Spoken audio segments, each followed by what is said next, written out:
Hey everyone, welcome back to the channel. In today's video, I'll show you how to merge multiple clips seamlessly in CapCut.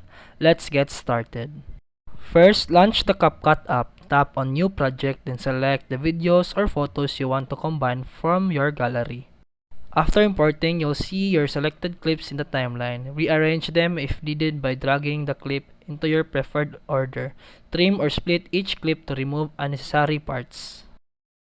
Then tap on Audio or Music section. Choose a track from CapCut's library or import your own. Trim the music to fit your video's length. Add a fade-in or fade-out effect for a smoother audio transition. Adjust the speed using the speed then curve option for the dynamic effect. Delete any clips you no longer want. Between each clip, tap on the small white box to open transition.